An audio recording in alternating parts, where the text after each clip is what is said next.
Hi, I'm Charlotte. This is Tired Mama Tries to Read, and also Tired Mama tries to film a video, and Tired Mama tries to watch other people's videos, and just it's a commitment that I'm struggling with at the moment. So I am looking here because there's this amazing pile of books that I got for my birthday. It's not a haul because I don't do those anymore. I know, I'm the flakiest person ever. Okay, these were gifts, most of them. A couple of them I did buy.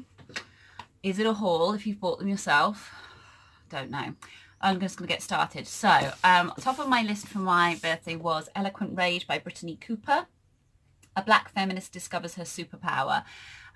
So, I can't remember, I think I saw this on Instagram and it looked amazing. This is about the fact that black women can and should be angry and how to utilize that, and yeah, it just sounds really, really good. So there'll be stuff about Serena Williams, Beyonce and Michelle Obama, but I think this is kind of a how-to guide for black women to mobilize themselves and just feel great about themselves and be angry if they want to be angry, because they should be. So I want to have an insight into that as much as a white person possibly can. So I'm excited about that. I got this, which is Boy Meets Boy. I feel like I'm crashing into my shelf today. Oops. Boy Meets Boy, Heartstopper. Oh, sorry, it's called Heartstopper. Did I say that? Volume 1 by Alice Oseman, I want to say, but it could be Oseman. And this is a graphic novel.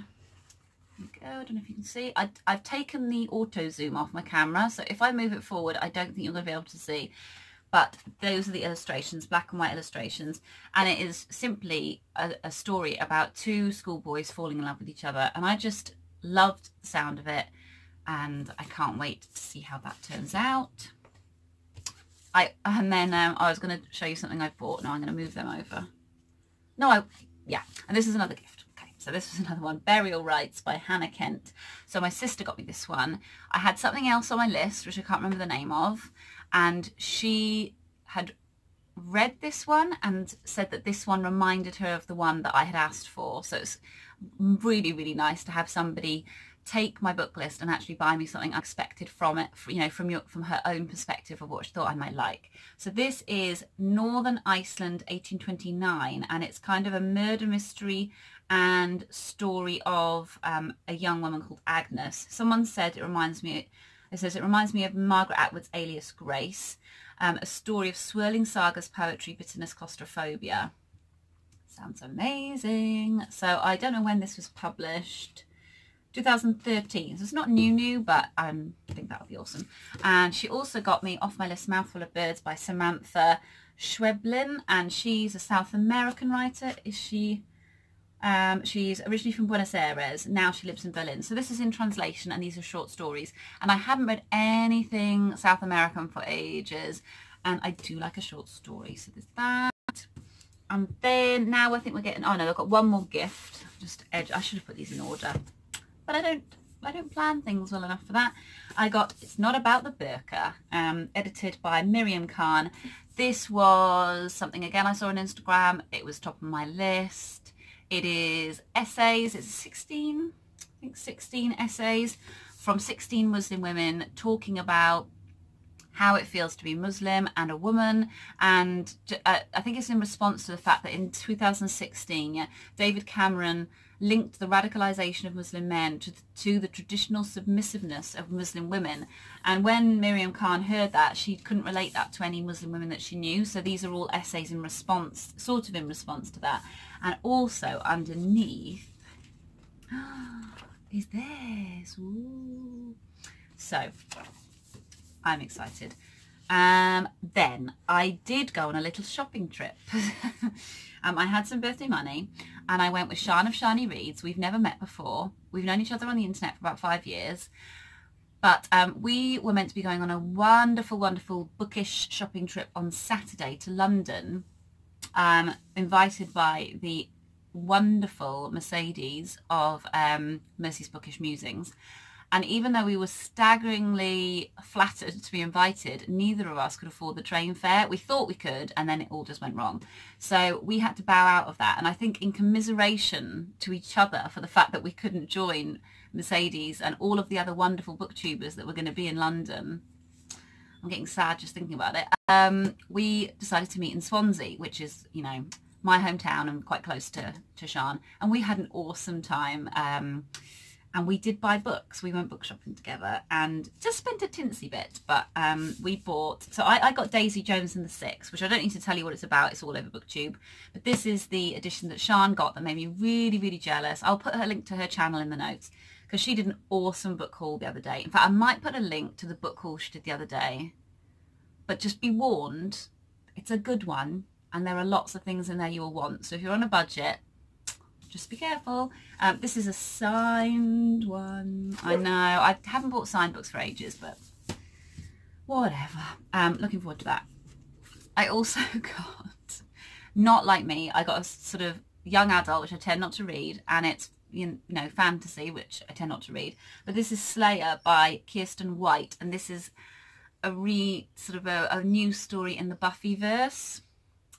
And if you know me, you'll know the Buffyverse matters a lot. So, and actually it's quite nice to see something written by a woman because I've so lost faith in Joss Whedon over the last year with all the things that came out about him. So I like to think Kiersten White is going to take this on and just do it right. And then I also got America Is Not the Heart, which is by Elaine Castillo. Again, I don't think, it's not massively new. I think it's 2000, oh, this paperback is actually 2018.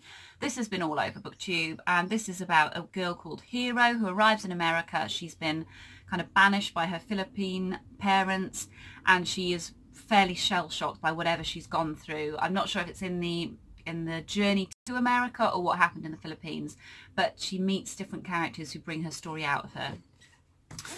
And so those are what I bought in Waterstones. And then I went to an amazing National Trust property, which is, or you know, National Trust in the UK. It has all houses, not always grand houses, but they're kind of often thought of as grand houses, and other smaller houses throughout the UK that have been left to the National Trust.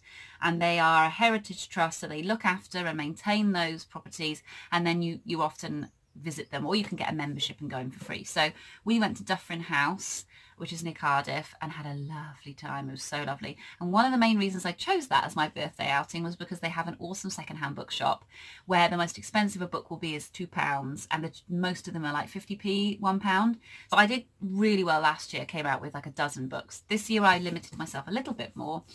So I got Kiran, Desai, The Inheritance of Lost, which is a 2006 book, so it's a bit, you know, it's not new by any stretch of the imagination, but is this, yeah, I think this is the winner of. Sometimes when they say winner of, they mean the author, but I think this is the actual winner, this actual book. So this seems to be about 3 individuals in the Himalayas in a dilapidated mansion, and they're dreaming of another time, and I guess they're kind of linked together in some way. And Kiran Desai, I hope I'm saying her name right, she is an Indian-born writer who ended up in New York. Again, I can't guess, ended up in New York. You know, I'm trying to be a bit more diverse in my reading because I've been really rubbish this year. I also got Storm Jameson's None Turn Back. So this is a Virago modern classic, which I love. I love the green spines, always looking for those. This is set in 1926 on the week of the general strike. So this is going to be a kind of social, there's a word that follows that, I can't think what it is. It's going to be a look at the social impact of the general strike, and it follows, the main person is, what's her name? Hervey, which is interesting. I don't think it looks quite big, but if you can see, they've I think they've sort of, I don't know how they do it, photocopy, I don't know how they do it, but they've obviously taken it from a book that was a lot smaller, so I actually think that's not going to take too long. This one was a really cool find. We Need New Names by noviolet Bulawayo. Got to start googling people before I talk about their books. This was shortlisted for the Man Booker Prize in 2013, so again not new, but this is about a group of well, they seem like children, but I don't think they are going to be children. But it's about a woman or a girl called Darling and her friends, and they live in a shanty town called Paradise, and they dream about where they're going to go. So it says here, everybody wants to be the USA and Britain and Canada and Australia and Switzerland. Nobody wants to be the rags of countries like the Congo, Somalia, Iraq, Sudan, Haiti. And noviolet bulawayo was born in Zimbabwe. So I think she's in America now. Yeah, she's in Michigan. That looks good. I know, we're still carrying on. I'm going to be quick. Carys Davies, Some New Ambush. These are the short stories by Carys Davies. She wrote West last year, I think it was, and loads of people going on about that. So I saw this by Salt Publishing and I picked that one up. Again, that was secondhand. This one I didn't even know this existed. This is Pip Pip, which doesn't look great, but that's because this is what books looked like back in, like, yeah, 1999. I think the cover would be very different if this were released now. So this is Griffiths, who has written a few books that I own, none of which I don't think are listed here, because I think this is one of her first. This is about, so the one I've got is about wilding. It's about children being out in the wild. And I think the other book she's written is called Wild, actually. This is about time and the way we see time, the way that it... people who suspect there is more to time than clocks. It's an infectiously enthusiastic argument for other more extraordinary times, the diverse cycles of nature, of folktale, or of carnival, where time is unlimited and on your side. I thought that sounded awesome. And I also managed to find a hard copy of The Snow Queen by Michael Cunningham. So I've read The Hours. It's one of my favourite books ever. I don't know how I'd feel reading it now. I read it about 15 years ago, but at the time I adored it. And I've also read the other one he wrote, I can't remember. The one that has a robot that can only speak in Walt Whitman. Can't remember what it's called, but that's the one I've got. Oh, it'll probably be listed here, actually, because this was later. I didn't enjoy that other one as much. Specimen Days. Didn't enjoy Specimen Days as much, but I'm willing to give him another go, because I did love The Hours so much. And the film is awesome too. So if you haven't read the book, I actually think the film is a very true retelling of the book. And then this is really not the sort of thing I would normally pick up, but this is A Cottage in the Country, Inspirational Hideaways by Janet Eastoe. And this is a National Trust book. So I got this in Dufferin House, but it was like reduced to a £5. And it is filled with your dream homes, little cottages. Maybe it's not your dream home, but it's my dream home.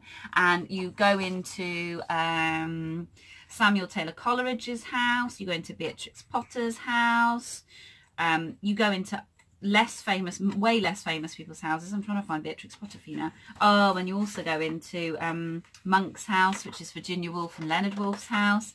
And it shows you, I mean, I've actually been there. It's awesome. It makes me want to go again. When I went there, I didn't really appreciate what I was seeing, I don't think. You can get a gorgeous hardback, actually, about there. Yeah, just this beautiful house. It's all in different layers. And I've actually almost finished reading this. And I've actually read it. I know, a photography book that's like a coffee table book. And I've actually read it and not just shoved it onto my shelf, which is what I do with them usually. And I've really enjoyed it. So yeah, must read books that I buy. Okay, I'm done. I might get more presents, you never know. Haven't seen my work colleagues yet because I've been off for 2 weeks, and you know, I'd like to think, I'm pretty sure that one of them has bought something. We love doing presents in my workplace, so I'm not just being pretentious. We do genuinely like giving each other gifts. So fingers crossed I'll have more to show you next time. I hope you're all well and that you are enjoying the books you're reading and buying books if you want to. Okay, I'm gonna go. See you soon. Bye.